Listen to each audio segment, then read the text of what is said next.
Hang on. From 1950, or 15.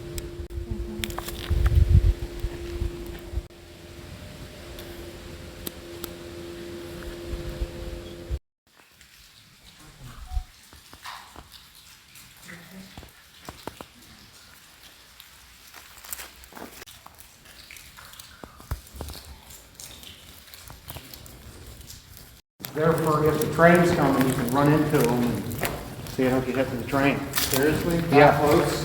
That's what they're for, You could have made it a little bit deeper. so you can duck in there. Dude, I looked at 450 pounds, be a fine. Nothing creepier than a dark tunnel. It just goes and goes.